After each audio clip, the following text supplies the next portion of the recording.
Good morning! Yes, it is morning and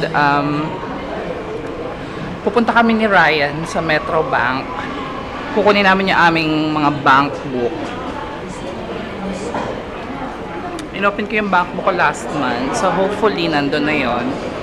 Kay Ryan nandun na yun for sure kasi 2 months ago pa niya binuksan, nag-open ng account 2 months ago. So yun, punta kami ng Hayon. Siguro bibili rin ng mga Filipino goods. Kaya, yeah.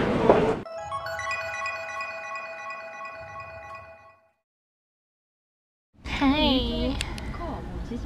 Matan, ganun service ka, nakita. Okay, ako atin ako may higayan sa balay niyo. Antok na ako, wala ako tulog muna kagabi. As if na ako makakahiga. Ingay niyo. Si brother.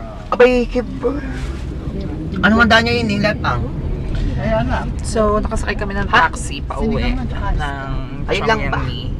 Galing kami ng Metro Bank. Eh, hindi nga kami nakapag-birthday. After ng Metro Bank, nagpunta ng Shinhan Bank. Kasi nag-open si Ryan at saka si Macmac ng panibagong bank account. Since nawala nga yung wallet ni Ryan, nag-open na siya ng bagong account. Para doon napapasok parang, sweldo niya. Parang nasa abroad tayo, ano? Wala ba? Diyos ko, hinahabol ko lang din yung maano ko sa ano. Makaskas. Hindi Kasi pala dapat pwede. nagtatanong ka. Ay, meron naman sila kaya lang wala kang alien card. Passport lang kami nahanap. Passport lang ba? Oh, wala ka ba? Wala kang passport? Meron. Oh. Ayan, no? Di ba nakapag-open yan? Ba, hindi nga yung kinakakas. Ari pa ulit-ulit, Diyos ko, si Ini. Wala sa sarili, si Ini. Ingay mo. Hi! Good morning! So, today is... Anong date ngayon? 16. September 16. And pupunta ako ng Pyeongtaek. Meron akong pupunta ng isang company doon. Tagal ko na kasing walang work. So, first time kong sasakay ng KTX. Here's my ticket. So, usually kasi, subway train yung sinasakyan ko, yung usual na subway metro train. So, ito ngayon, sasakyan ko ng KTX. One of Korea's fastest means of transport. So, ito siya.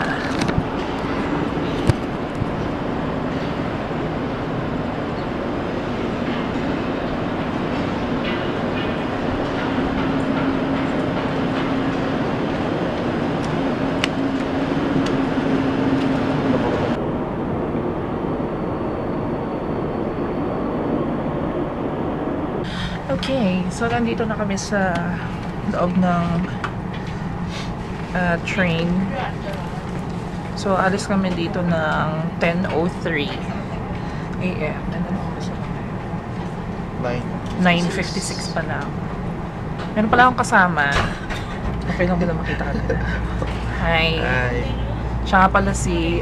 Ano nga? Steve. Steve. Steve pangalan ba? Pero ba't ang pangalan mo sa Viber ay... Marcos. Marcos. Steve Marcos. Steve Marcos ka. So, siya yung kasama ko doon.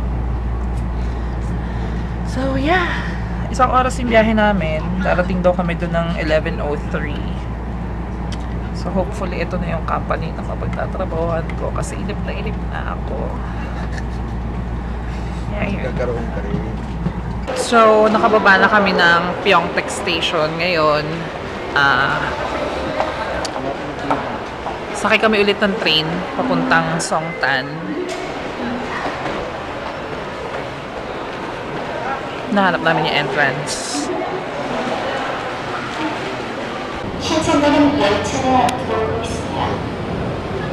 해당의 안전, 한 걸음만 물러서 주시기 바랍니다. The train bound for Xinjiang is now approaching. Please wait behind the yellow line.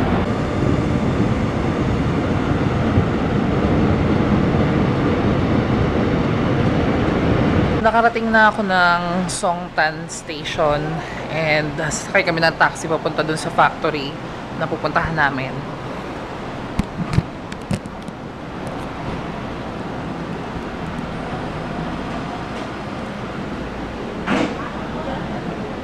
Hi, good afternoon.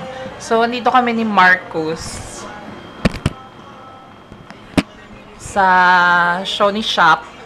Shop ni Ate Shoni dito sa Songtan. And Filipino store ito. Nagka-cargo din sila.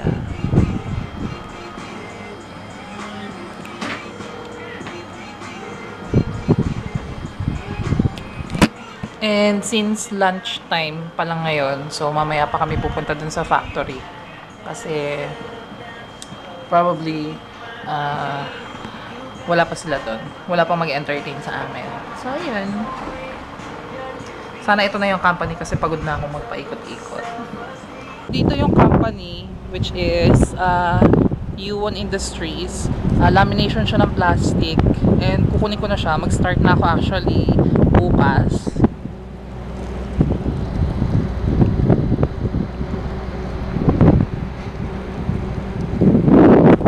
And malaking company siya. Meron daw 10 Pilipino na nagwo-work dito. So, yun. Sama pa rin namin si ate. Ate, di ba sasamahan mo kami sa labor office? Thank you kay ate. Siya yung may-ari nung Filipino store, tsaka cargo shipping. So, yan. Pabalik na ako ngayon ng bahay. But, pagdating ko doon, mag-i-empake lang ako ng damit. Kasi babalik kami ulit doon sa company. At magsisimula na kami magtrabaho bukas. Nakasakay kami ulit ng KTX train. Pero standing na yung nakuha namin kasi puno na doon sa loob. Kaya ito, pagudan.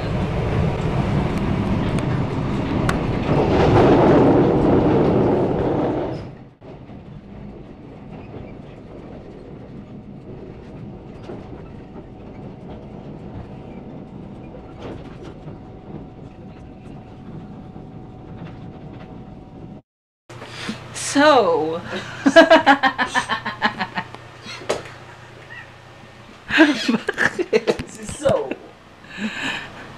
Evelyn, so. Avialis na ako. Good luck. Tala na ako matulong magbalat ng patatas. Okay, paalis na ako ngayon. It's now 8:30 in the evening. Pupunta na ako. Babalik na ako ulit dun sa... Anong lugar yun? Sultan. Sa Songtan. Kasi papasok na ako bukas. Yan yung mga gamit kong... Isa lang yung dinala ko. So, hindi ko naman yung mauubos lahat. Kaya ayun, goodbye muna sa gimmick-gimmick ngayong weekend. Kasi for sure, nandun ako. Sakaling pumirma ako ng kontrata, yung weekend na to, hahakutin ko na yung mga kagamitan ko doon. So, wish me luck! Isang buwan ako nagpahinga, tapos biglang magtatrabaho.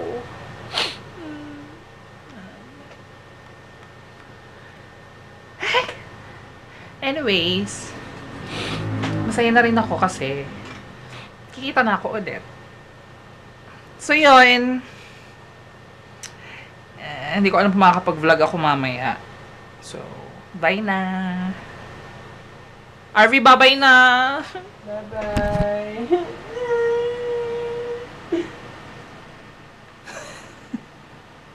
Siya, alis na ako. Hello people, just a little update. So, as you can see, at my back, I moved. I am now in Songtan, which is hours and hours away from Seoul. And nag-start na ako ng work kanina. Hindi ko sure kung counted yon as work talaga kasi nanood lang ako. Nag-observe. Bukas pa ako as in yung tutulong talaga ng bonggang-bongga sa aking mga workmates. So, ayan. Set up ng aking higaan. Aking mga dinalang food. It's right there. And yung bag ko. Actually, isang maleta lang yung dinala ko muna. Good for 1 week. And siguro, pagka wala kami pasok this weekend, mabalik ako ng Chongyani and kukunin ko yung iba kong mga things kin RV. So, ayun. Yeah, maliligo muna ako. Bye! So, andito na ulit ako sa RV. Yeah. So, paano? So, hi! Dito na ulit ako sa RV. Yan. Makain kami ng pizza. Yan. Tsaka, actually, na-miss ko sila. Ayoko kumputin. Ba't ako nagtutokis?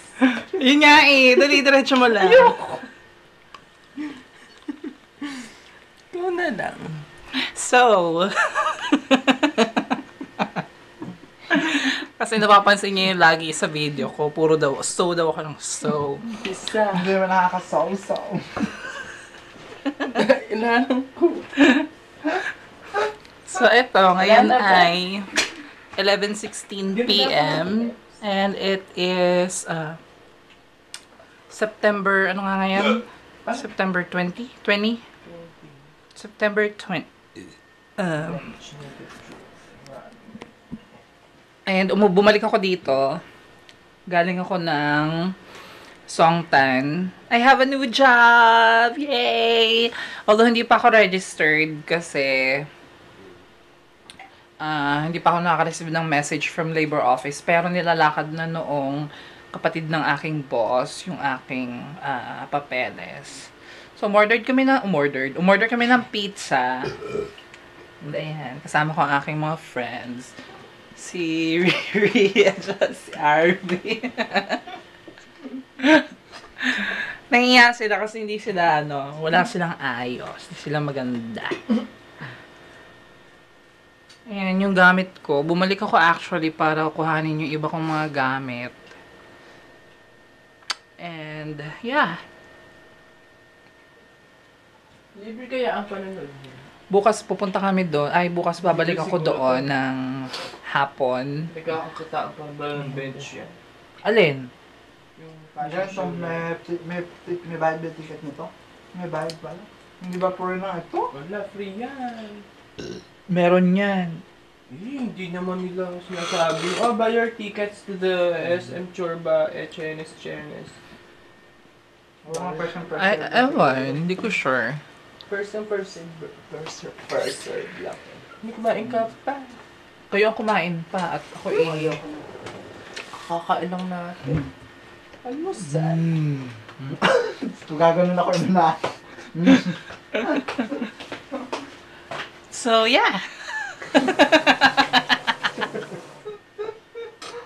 Yung lagi iniintay nila sa vlog ko. Yung pagsuso ko na yung so. Why you're so? What is it? Why you're so inadadamay? Yun, kanina kausap ko si Jessem. Hindi na siya ulit tumawag. Sabi ko kunin lang daw niya yung kape Nahihiya lang niya. magbabay. Ha? Nahihiya lang yung magbabay siguro. Napansin ko nga yun sa kanya eh. Ano? Tapos sabi niya, Chard, shower muna ako. Chard, may kukunin ako sa labas. Hindi na babalik. Ngayon, Jessem, alam mo na. Sino yan? Si Marky yun, di ba yung nasa gilid? Ito si Marky. Ito si Marky din. So yun. Dati pa yan! Okay. Iyan! Diyos ko, matagal ko yung nakita. Bye! Hello. And it is the next day and I am still wearing yung suot ko kahapon. Packing na my things. Some of my things. Ayan. Napakarami kasi. So, ang dadalhin ko naman ngayon ay yung malaking maleta. And iwanan ko yung iba. Babalikan ko na lang ulit next time. Pagka free ako. Walang OT. Pero dadalhin ko na ngayon lahat ng mga damit. Siguro yung ibang mga anik-anik na lang yung iwanan ko dito. Ngayon ay 3 o'clock na. 2:50 actually. And siguro alis ako mamayang gabi. Mga 6 or 7. Kaya yun, medyo nagugutom na ako. So, kain muna ako ng aking super late lunch.